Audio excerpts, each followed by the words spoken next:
Bien, alors, je vais changer la couleur des trois rectangles d'un coup. Faites ça aussi, ce sera plus simple, je les sélectionne.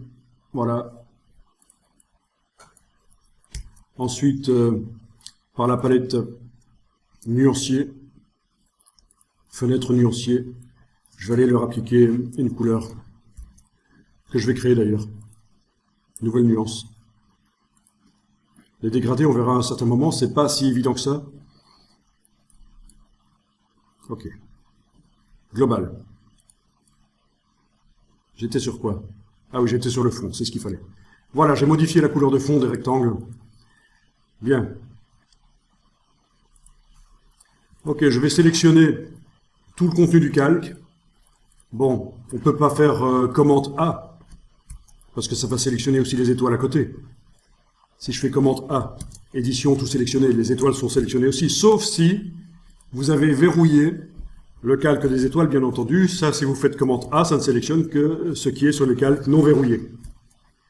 Pour sélectionner la totalité d'un calque aussi, autre solution, même sans verrouiller, la petite cible ici, et ça sélectionne le contenu entier, tous les objets. Le carré est grand, ça indique que tout est sélectionné sur le calque.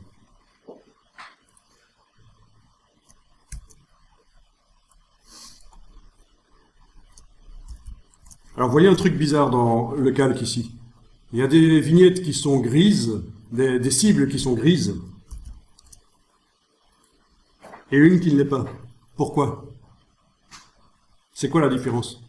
Tiens, si je vais voir les étoiles. Ah tiens, il y en a une qui est grise et l'autre pas. Ah ah! Pourquoi? Alors? Non. Alors je vous le dis, quand une petite cible là est grise, ça veut dire qu'on a fait des choses en plus dans la palette aspect. En plus de l'aspect de base, un fond et un contour, on a mis des effets spéciaux en plus. Ça vous indique, tiens, cet objet-là, il y a des choses en plus qui se passent au niveau de la palette aspect. Quand la cible est grise. Ça se voyait beaucoup plus dans la version d'avant de Illustrator. Hein. C'est beaucoup trop, je trouve, trop subtil là. Ça dépend peut-être de l'interface qu'on choisit ici. Oui. Peut-être qu'avec cette interface-là, ça se voit un peu mieux, oui, quand même. Hein. Et pour la projection, je prends l'interface plus claire.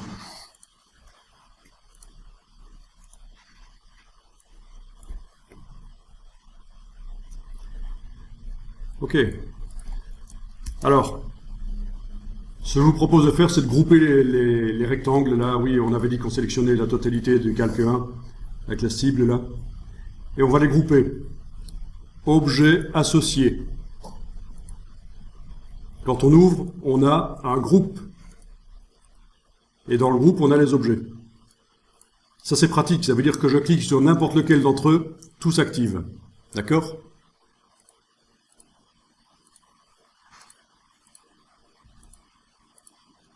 Très intéressant. Toujours avec la flèche blanche, en cliquant à côté, rien n'est sélectionné. Si je vais sur un des objets, je peux modifier un de ces points ou un de ces vecteurs. Ça, on n'a pas vu. Avec la flèche blanche, si je vais sur le vecteur, je peux le déplacer. J'annule. D'accord? Entre deux points. Si je veux le déplacer parfaitement à l'horizontale, touche majuscule pendant que je déplace. Voilà.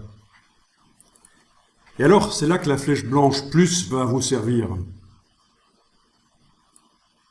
Quand vous avez un groupe, il sert à sélectionner entièrement un objet, malgré qu'il est dans un groupe.